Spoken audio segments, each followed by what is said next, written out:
ሰላም ጤና ይስጥልን ክቡራን የዩቲዩብ ቤተሰቦች፣ የሰዓቱን አጫጭር መረጃዎች እየቀርብ ያለው እስከ ፍጻሜው አብራችሁን ቆዩ።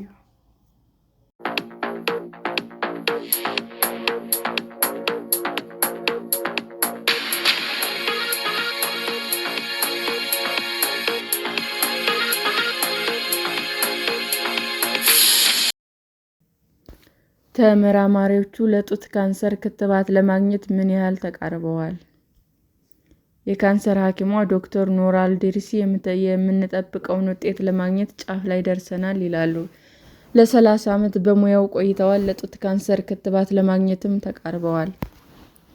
በቀጣይ 10 ዓመታት ክትባት የካንሰር ሕክምና ውስጥ ይካተታል ብለው ዶክተር ኖራል ያምናሉ። በዩኒቨርሲቲ ኦፍ ዋሽንግተን የሕክምናና ክትባት ክፍል ኃላፊ ናቸው። የጡት ካንሰር ሴቶች በግንባር ቀደምትነት ከሚገድሉ ሕመሞች አንዱ ነው። ዓለም አቀፍ የካንሰር ምርምር ተቋም እንደሚለውም በመላው ዓለም ከ20 ሴቶች አንዷ በጡት ካንሰር ትያዛለች። አሁን ላይ ከ50 በላይ የጡት ካንሰር ክትባቶች ላይ ሙከራ እየተደረገ ነው። ይህም ተስፋ ሰጪ ነው። ክትባቶቹ 5 ምርመራዎች ወደ መገባደዱ ተቃርቧል። በተለይ ባለፉት 18 ወራት የክትባት ምርምሮች ውጤታቸው አበረታች ሆኗል። ለዚህ ምክንያቱም የሰውነት በሽታ የመከላከል አቅም በመጠቀም ህመምን ለመዋጋት የሚለው መንገድ ነው ከመቼውም በተሻለ መዘመኑ ነው። በሰው ሰራሽ አስተውሎት አማካኝነት በ10 ሺዎች የሚቆጠሩ ናሙናዎች መመርመር ተችሏል። በዚህም ሙከራ የሚደረግበት ፍጥነት ጨምሯል። ተናዋይት ቪክቶሪያ ኢንኮይ በ30ዎቹ ዕድሜ ላይ ነው የጡት ካንሰር እንዳለባት የታወቀው። ምርምር ከሚደረግባቸው ክትባቶች አንዱ ተስፋ ሰጪ መሆኑንም ትናገራለች። ካንሰር በሕይወት፣ በሥራ፣ በማህበራዊ ሕይወትና በቤተሰብ ላይ ከፍተኛ ጫና የሚያሳድር ነው። ኑሮንም ያመሰቃቅላል። በክትባት ህመሙን መግታት ከቻሉ ደስተኛ ሆናለሁ ትላለች። ተዋናይት የደም መርጋት አለባት። ቀዶ ሕክምና የሚደረግላትም ደም እየተሰጣት ነው። ህመሟ ቀድሞ ቢታወቅላት ኖሮ ለማከምም ይቀል ነበር። የካንሰር ክትባት እንዴት ይሰራል?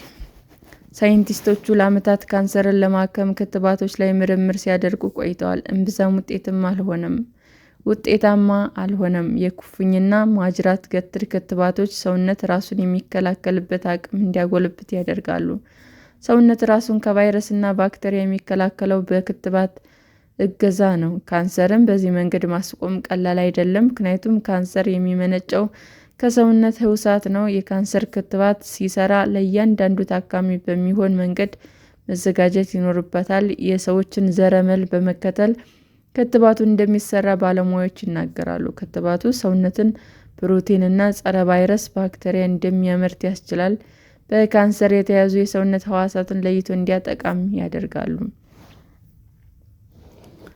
ዶክተር ኖራ ከካንሰር ቫክሲኔሽን ኮአሊሽን ጋር በትብብር ይሰራሉ። የአሜሪካ ተቋም ተስፋ ሰጪ ክትባቶች በብዛት እንዲመረቱ ያመቻቻል። ዶክተር ኖራ የጡት ካንሰር በፍጥነት እንዲያድግ የሚያደርገው HER2 ፕሮቲን ኢላማ የሚያደርጉ ክትባት ላይ ጥናት ሰርተዋል። ክትባቱ ከኬሞቴራፒ ጎን ለጎን ይሰጣል። ሕክምና የሚሰጠውም እጢውን ከሰውነት ለማውጣት ቀዶ ሕክምና ከመደረጉ አስቀድሞ ነው።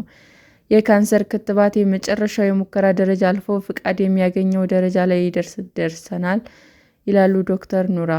አኔክሳ ባዮሳይንስ የተባለው መድኃኒት አምራችና ክሊቭላንድ ክሊኒክ ባለፈው ነሐሴ ላይ የመጀመሪያ ዙር ሙከራ አድርገዋል።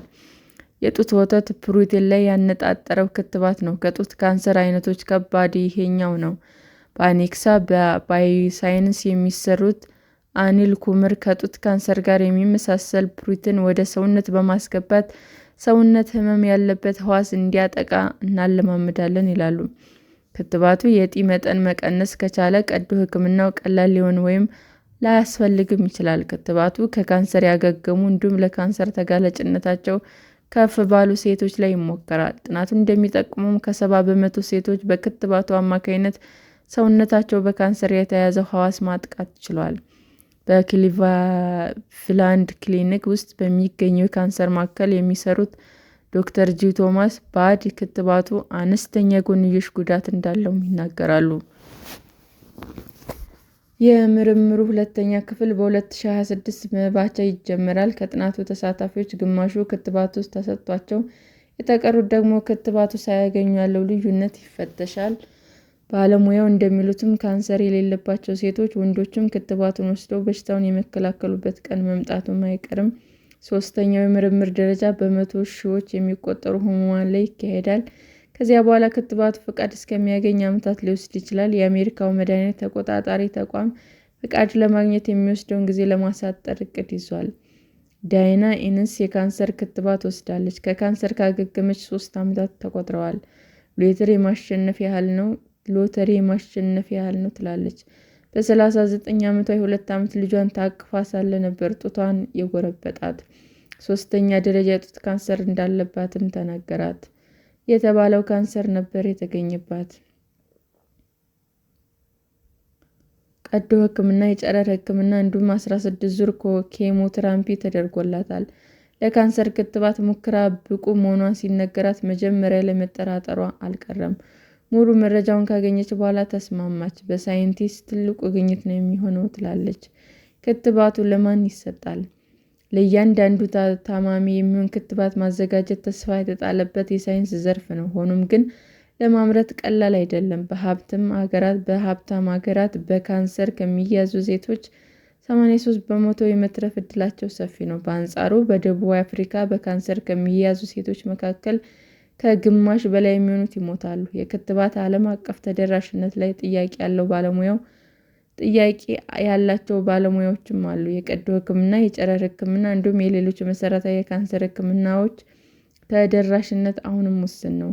ዶክተር ኢዛቤል ሶርጁማትን ለእያንዳንዱ ታማሚ ተብለው የሚሰሩት ክትባቶች ማግኘት ከዚህ በላይ ፈታኝ ነው ይላሉ። መድኃኒት አምራች ተቋማት የረዥም ጊዜ ዕቅዳቸው በመድኃኒት መደብር የሚሸጥ ክትባት ማምረት ነው። በዚህ መንገድ ሰፊውን ማህበረሰብ ለመድረስ አስበዋል። ከካንሰር የሚገኝ ዕድል ከሀገራት ምጣኔ ሀብት ጋር ቀጥተኛ ትስስር አለው። በ2050 በዓለም አቀፍ ደረጃ የካንሰር ስርጭት 68 እንደሚደርስም ይታመናል።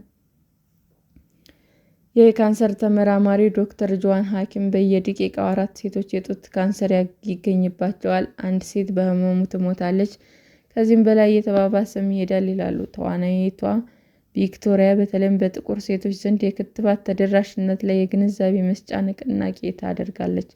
ስለ ጡት ካንሰር ምንም የማይወራባቸው ማህበረሰቦች አሉ። ሴቶች ሀፍረትንና የጥፋተኝነት ስሜት ይሰማቸዋል ትላለች። ዲያና በድጋሚ ካንሰሩን እንደማይመለስባትም ተስፋ አላት። የካንሰር ክትባት 2ኛ ደረጃ ምርምር ላይ ደርሷል። ውጤታማነቱም ሕያው ምስክር ነኝ ትላለች።